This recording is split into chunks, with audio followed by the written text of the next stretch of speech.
All right, so this is the B section of Asturias, and this is kind of a compromise between what should be a very easy version of it and what is something that is going to get us closer to the original. The best arrangement of this piece is by Thomas Müller-Perling, a great German guitarist and pedagogue that has a phenomenal arrangement in his book. But it is this middle section much more difficult, right?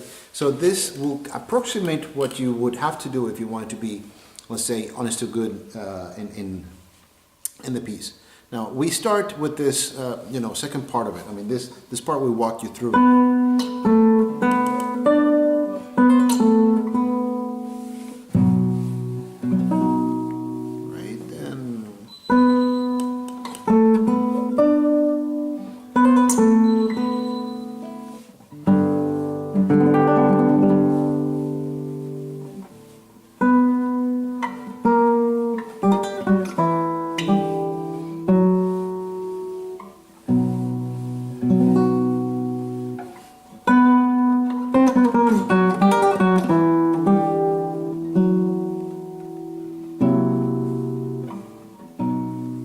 Now we're on to the new section, right? Starts in G major, third position.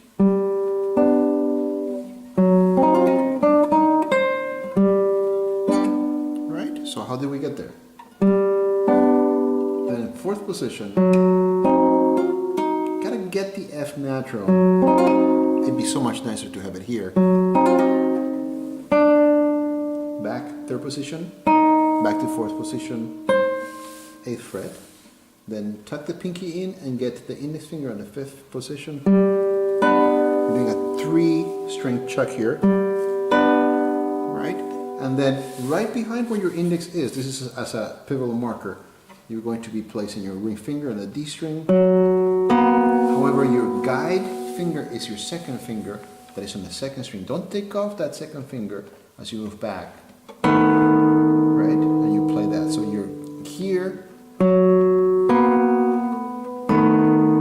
One comes around, 4 and 3, 5th string and 4th string, ending again with that B string,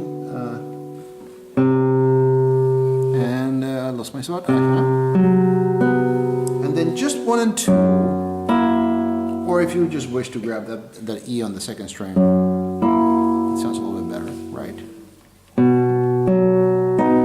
Alright, so line them up there, you're not really making a bar.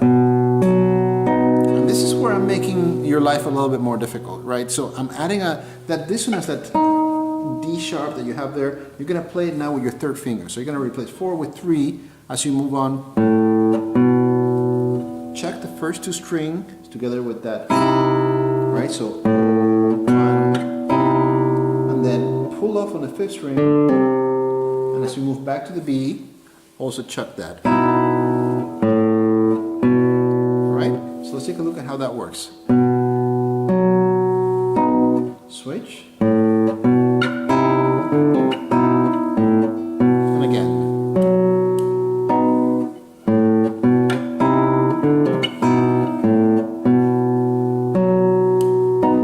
Okay, so let's take a look at that G major section.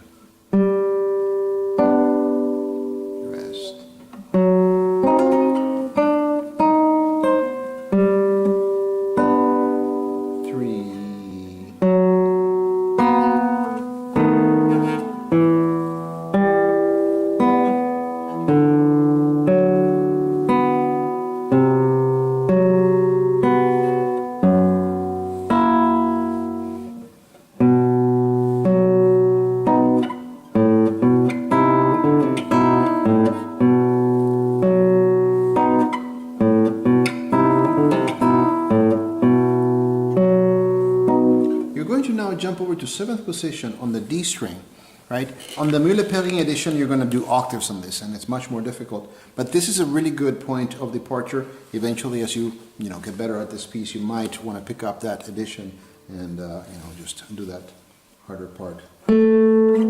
Everything we do here is going to be on the D string up until we get down here around the 5th string. So 7th, change position to 9th, 2, right?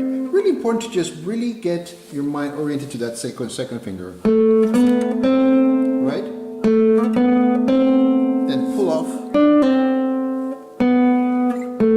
You just walk back the way you came. Now, critical to notice where 1 is here. Because that's where you're going to place your pinky, on the 9th fret, right? Stretch out so that you're in 4th position. And then stretch out again so that you are in 2nd position. Then stretch out so that you're in 1st position. Then 5th string. Back to our E major chord. Right? Slower and all together to see how it works.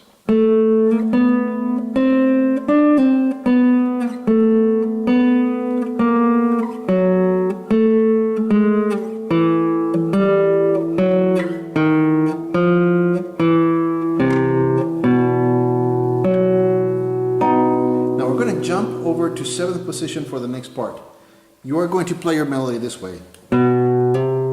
Then jump over to the D string. Then on the 5th string you play that E, back to the open D. Right? Now, however, we're going to be playing a descant to that. So you're going to have that F sharp. Right?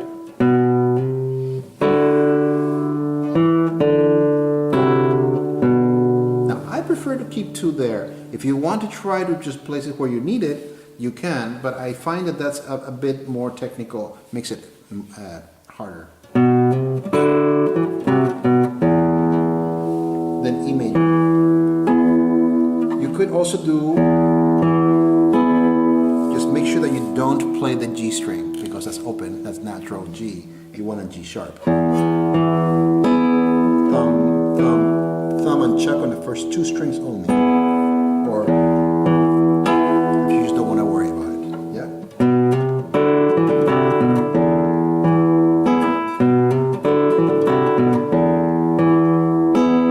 Now on this edition we have this E there as a pedal. That works really nicely.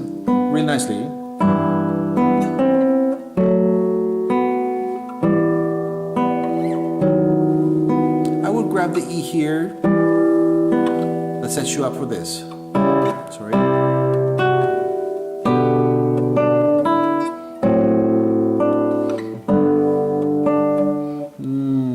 Not sure that that's a great finger.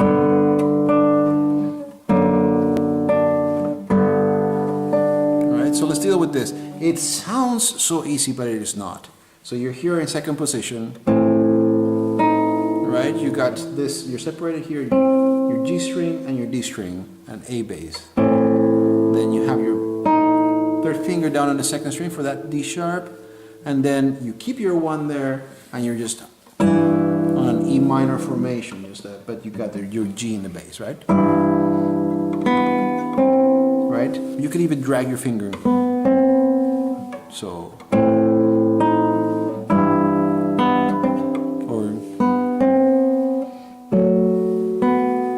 so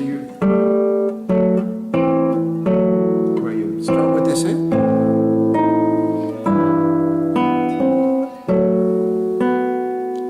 1,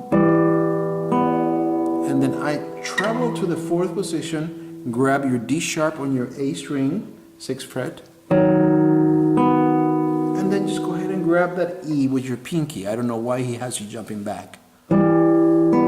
And it sets you up to be able to do this very easily. Right? So C there, open G, open E, F, then, right? And that helps you set up for this.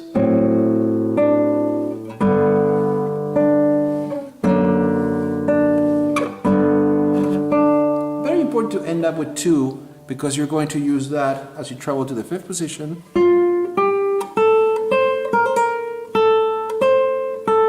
And then jump to 3rd position, back, and right over. Right, right? So we want to, in as much as possible, stay on the same strings. You do start on the second, but you immediately go to the first and try to stay there. Right? It's very pentatonic. 2, 4, 1, 4. Hammer and pull. Then 4, 1. And then change to third position. At insult to injury, you're going to hammer and pull again. Drag back to second position. And right over to fifth position. 4. Right? And then you come back over here.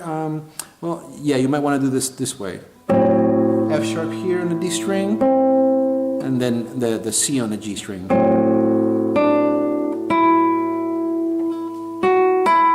I like that, but you end up having a little bit of trouble because of this. Right? But you could just use that E open to jump back over here. And this is the chord you want. A sharp, E, G, 4, and then you reply to that, to the suspension. And then you're back on your B major chord.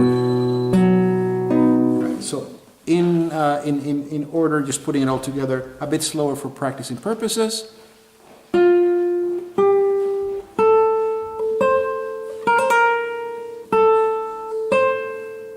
Third position, back, forward.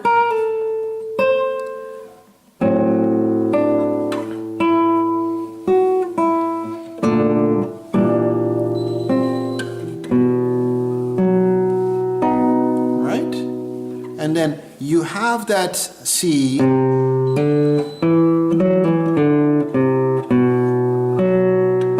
you know that, of course, I'm not going to let you get away from not having that dissonance, right? So I find that it is best to just play the D open,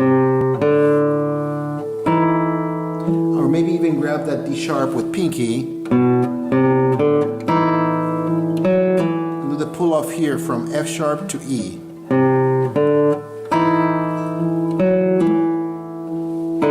Open D,